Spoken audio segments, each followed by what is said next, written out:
ಕೊಡ್ತೇನೆ ನಿಮ್ಗೆ ಅದನ್ನ. ಮಳವಳ್ಳಿ ಪುರಸಭೆ ವ್ಯಾಪ್ತಿಯಲ್ಲಿ ಮಳವಳ್ಳಿ ಕಾರ್ಯನಿರತ ಪತ್ರಕರ್ತರ ಸಂಘಕ್ಕೆ ಮಂಜೂರಾದ ನಿವೇಶನದಲ್ಲಿ ತಿರುಗಾಡುವ ರಸ್ತೆ ನಿರ್ಮಾಣ ಆಗಿರುವುದರಿಂದ ಸದರಿ ಸಂಘಕ್ಕೆ ಬದಲಿ ನಿವೇಶನವನ್ನು ನೀಡುವುದರ ಬಗ್ಗೆ ಪ್ರಸ್ತಾವನೆ ಬಂದಿತ್ತು.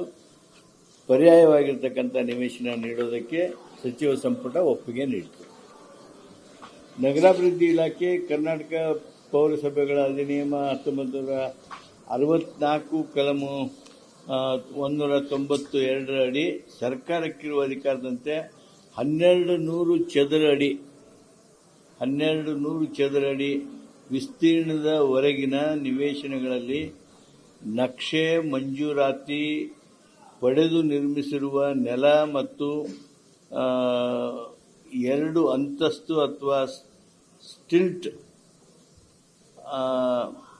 +3 ಅಂತಸ್ತಿನವರೆಗೆ ವಾಸದ ಕಟ್ಟಡಗಳಿಗೆ ಸ್ವಾಧೀನಾನುಭವ ಪ್ರಮಾಣ ಪತ್ರ ಆಕ್ಯುಪೆನ್ಸಿ ಸರ್ಟಿಫಿಕೇಟ್ ಪಡೆಯುವುದರಿಂದ ವಿನಾಯಿತಿಯನ್ನು ಇವತ್ತು ಸಚಿವ ಸಂಪುಟ ನೀಡಿದೆ. ಕರ್ನಾಟಕ ಮಹಾನಗರ ಪಾಲಿಕೆ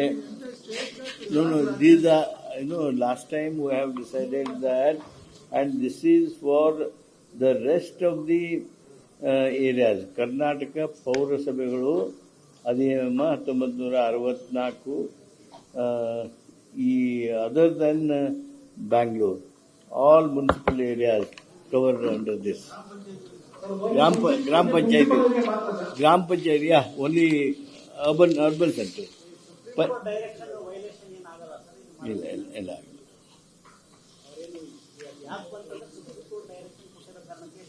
ಬಂತು ಅದ್ರ ಬಗ್ಗೆ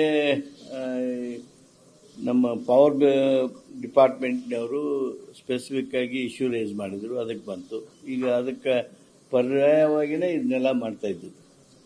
ಕರ್ನಾಟಕ ಮಹಾನಗರ ಪಾಲಿಕೆಗಳ ಕಾಯ್ದೆ 1986 ಕಲಂ 310 ಅಡಿ ಸರ್ಕಾರಕ್ಕಿರುವ ಅಧಿಕಾರದಂತೆ 1200 ಚದರಡಿ ವಿಸ್ತೀರ್ಣದವರೆಗಿನ ನಿವೇಶನಗಳಲ್ಲಿ ನಕ್ಷೆ ಮಂಜೂರಾತಿ ಪಡೆದು ನಿರ್ಮಿಸಿರುವ ನೆಲ ಮತ್ತು 2 ಅಂತಸ್ತು ಅಥವಾ ಸ್ಟಿಲ್ಟ್ +3 ಅಂತಸ್ತಿನವರೆಗಿನ ವಾಸದ ಕಟ್ಟಡಗಳಿಗೆ ಸ್ವಾಧೀನಾನುಭವ ಪ್ರಮಾಣ ಪತ್ರ ಆಕ್ಯುಪೆನ್ಸಿ ಸರ್ಟಿಫಿಕೇಟ್ ಪಡೆಯುವುದರಿಂದ ವಿನಾಯಿತಿ ನೀಡುವ ಬಗ್ಗೆ ಚರ್ಚಿಸಿ ನಿರ್ಣಯಿಸಲಾಯಿತು.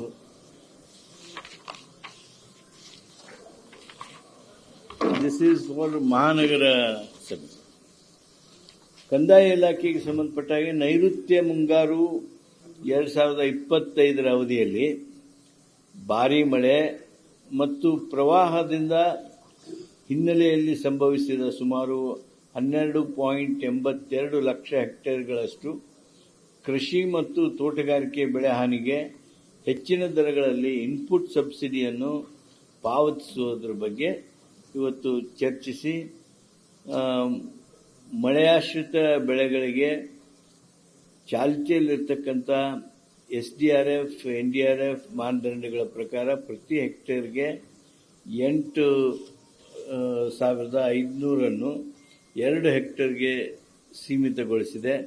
ಅಂದರೆ ಮಾನ್ಯ ಮುಖ್ಯಮಂತ್ರಿಗಳು ಘೋಷಿಸಿದಂತೆ ಇನ್ಪುಟ್ ಸಬ್ಸಿಡಿ ದರವನ್ನು ಹೆಚ್ಚಿಸಲು ಪ್ರತಿ ಹೆಕ್ಟೇರ್ಗೆ 17,000 ರೂಪಾಯಿಯನ್ನು 2 ಹೆಕ್ಟೇರ್ಗೆ ಸೀಮಿತಗೊಳಿಸಿದೆ.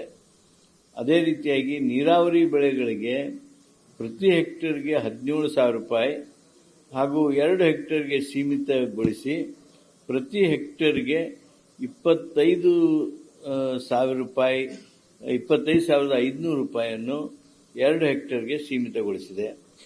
ಬಹುವಾರ್ಷಿಕ ಬೆಳೆಗಳಿಗೆ ಪ್ರತಿ ಹೆಕ್ಟೇರ್ಗೆ 22,500 ರೂಪಾಯಿ ಹೆಕ್ಟೇರ್ಗೆ ನೀಡಲಾಗುತ್ತಿದ್ದು 2 ಹೆಕ್ಟೇರ್ಗೆ ಸೀಮಿತಗೊಳಿಸಲಾಗಿದೆ. ಪ್ರತಿ ಹೆಕ್ಟೇರ್ಗೆ ರೂಪಾಯಿ 31,000 2 ಹೆಕ್ಟೇರ್ಗೆ ಸೀಮಿತಗೊಳಿಸಿದೆ.